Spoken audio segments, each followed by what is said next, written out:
right, let's start with volume control. So we're gonna do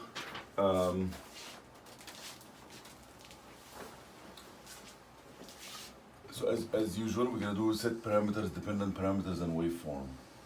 Volume control is called VCV, volume controlled ventilation. Some people call it AC, but I like to call it VCV because AC reminds me of the old mode that we talked about yesterday that had all kind of problems with it. So the set parameters are tidal volume, respiratory rate, FiO2, and P. The dependent parameters are peak inspiratory pressure, plateau pressure, and respiratory rate. Like we talked about, it was similar to what we talked about in AC. The waveform, it's almost a review of the AC without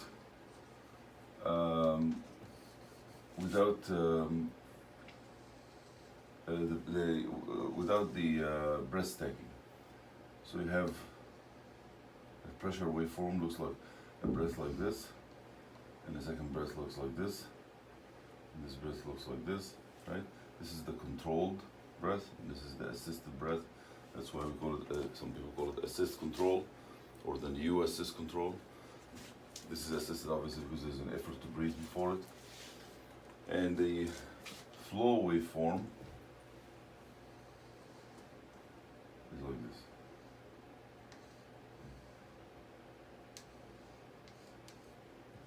Okay?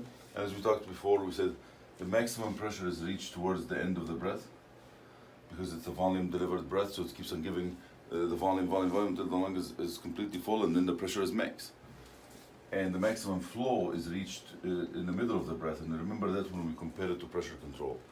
The maximum flow is reached around the middle of the breath, where basically the flow accelerate until it reaches to a max, and then when it reaches, after it reaches the max, the lung is already half full, so you can't, you have to, the flow has to decelerate a little bit. And exhalation is always looks like this in all modes of ventilation.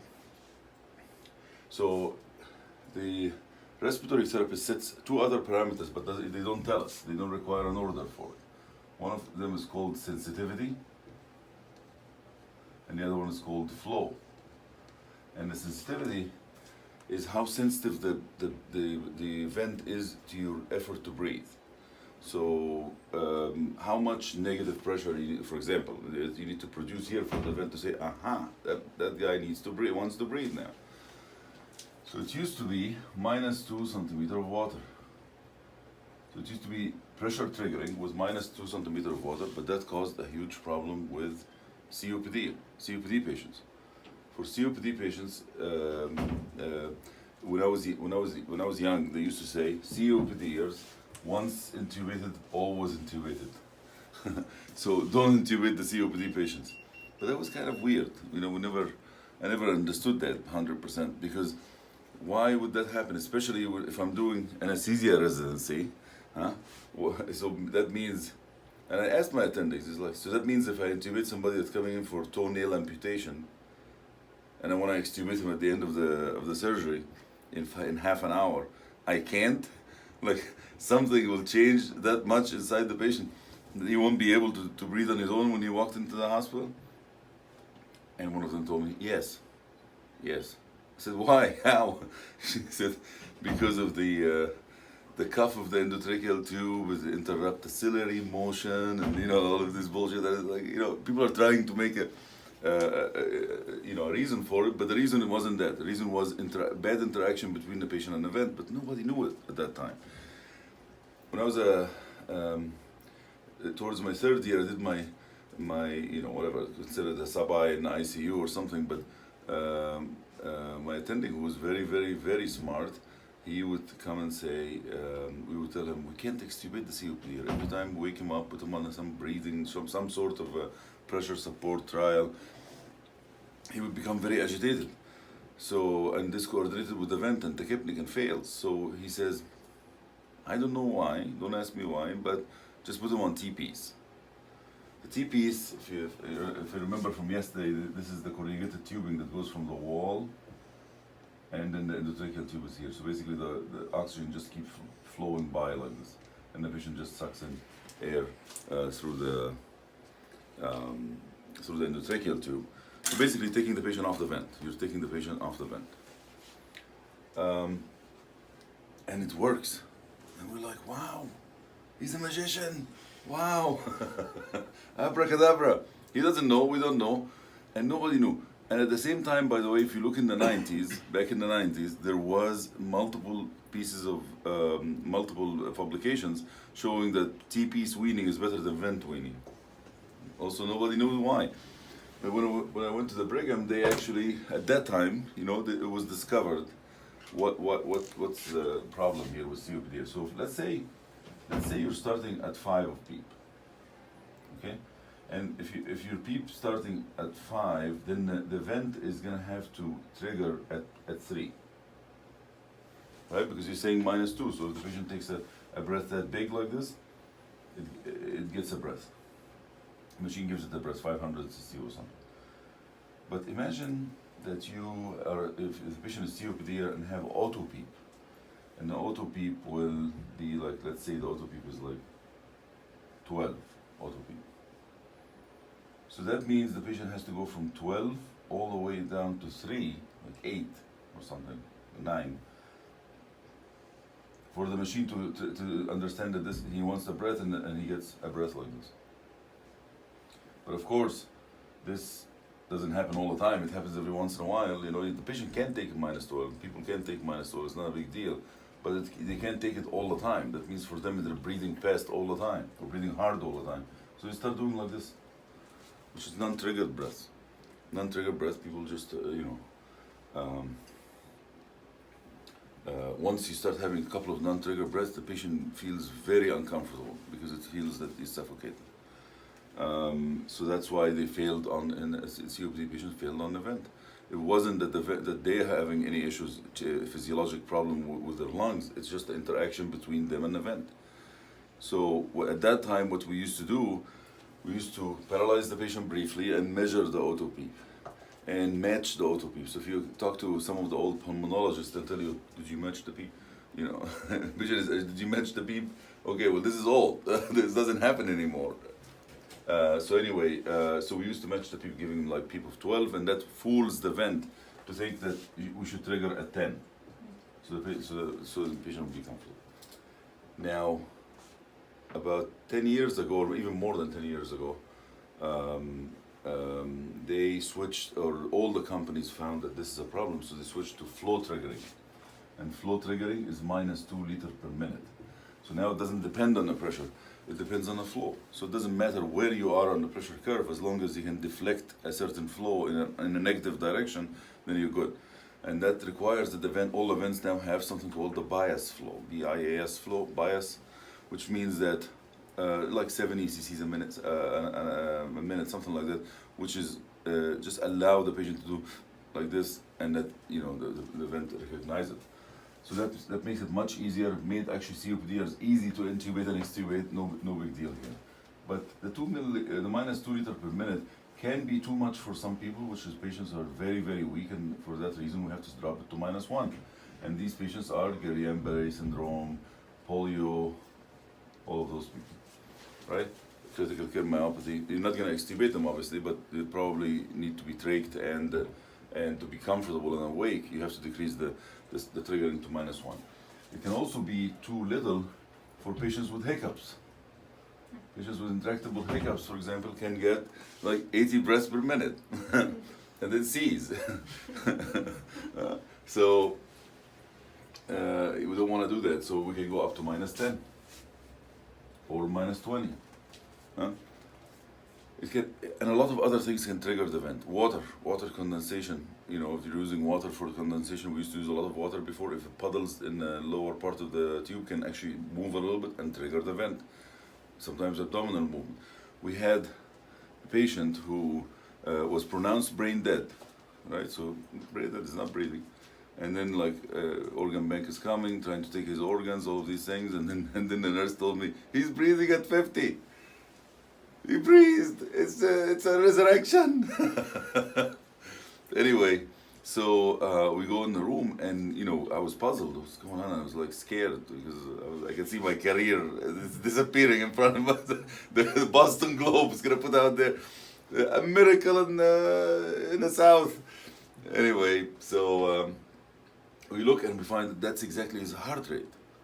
So his heart rate, he was thin, and his heart is like beating so hard, so it actually changes the pressure inside his chest, and so we went -10. Another one after a bronch, the lady was taking a breath of 105 breaths per minute after a bronch.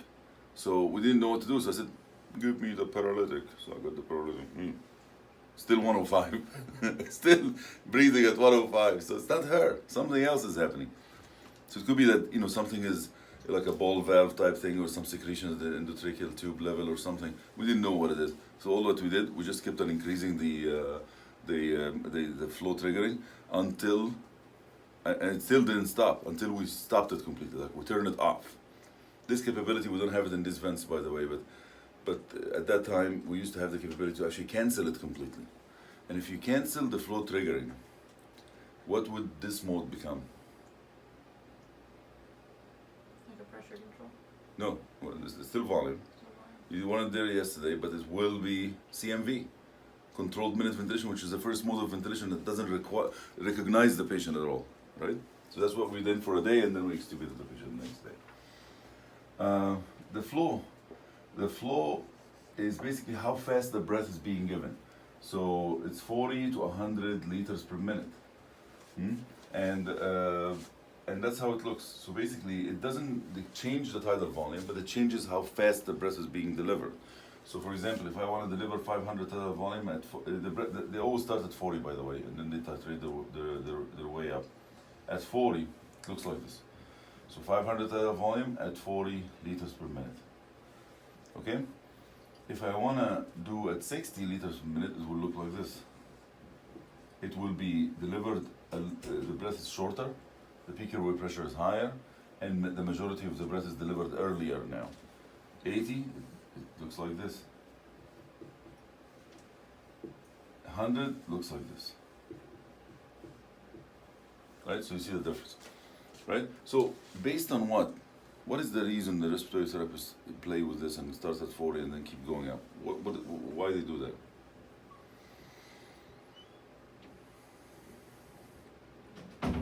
Sometimes if you want to reduce the inspiratory time, if somebody with asthma or something like that. Yep. So that's one of the two big reasons to do that. One of them is like the patient is asthmatic. I can't take all the time for inspiration and leave him no time for exhalation, so let's reduce the time. Number two is air hunger. Air hunger is when the patient does like this, like moving all the the accessory muscles of inspiration every time the breath is being given. So that shouldn't be, right? Why are you taking a breath when the breath is being given? That is not normal. So that's why they do that. So who's the weakest link today? Me. Okay, good. So that's why you're gonna be asked the question.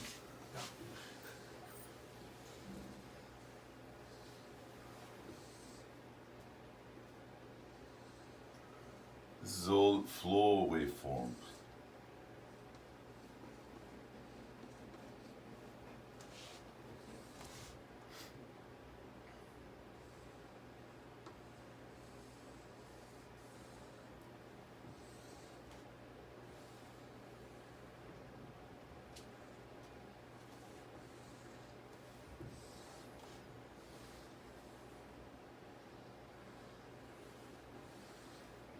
Okay, so what is this? How do you describe this type of breath? Like you walk in the room, you look at the flow waveform, which is the second waveform on the vent, and obviously you guys don't look at the waveform because it's right there, right?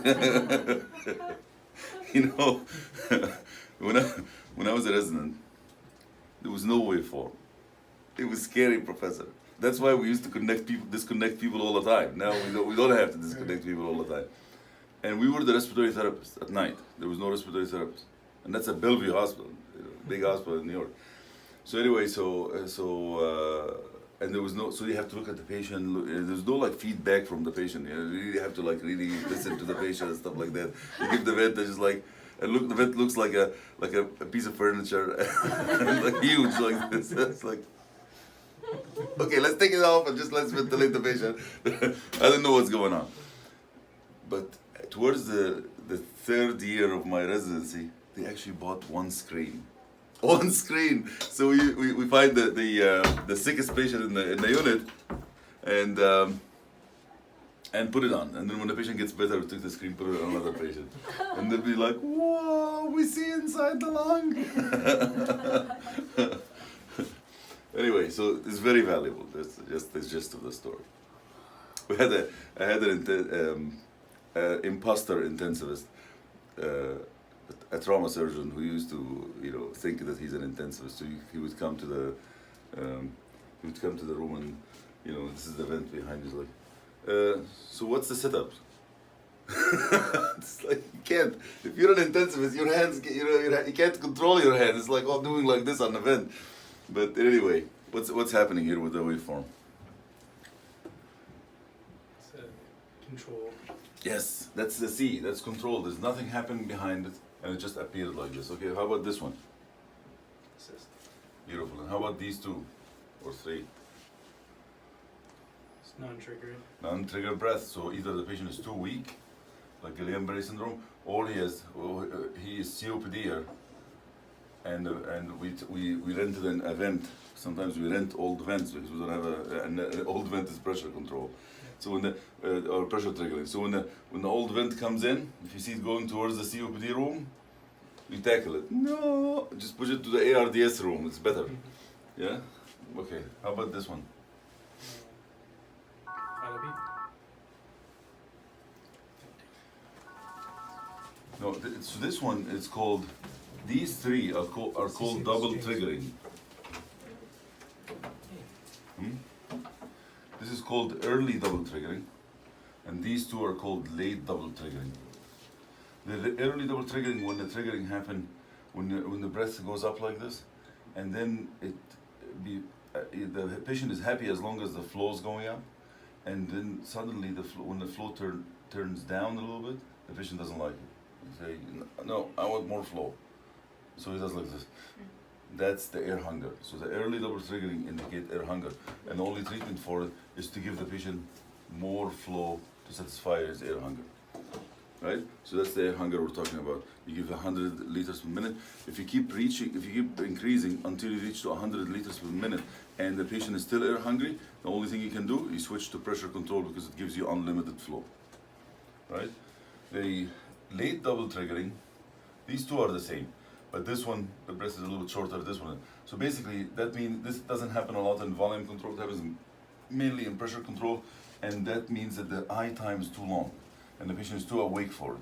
So basically, eye time is too long. You're holding the patient in inspiration and against his will. So he wants to take another breath, whether here or here, and you're not allowing him. So he's actually forcing his way into the second breath, but because of the valves and is struggling with the pressure, he pulls out a smaller breath like this, and he becomes very uncomfortable, right? And very discoordinated, but the vent becomes like a vicious circle.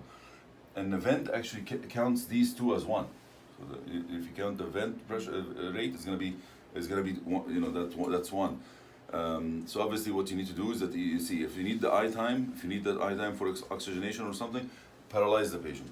If you don't need the eye time, cut the eye time, right? I have an intensivist who told me once that he fixed my patient. I said, how? He said the respiratory rate was 30, now his respiratory rate is 15. Sounds too good to be true. So I went to the vent, and this is what I've seen. He just prolonged the eye time and swallowed the other breath, and it became 15. But the patient is still breathing at 30. Any questions about volume control? Can you just explain quickly how did the top one was controlling the second one?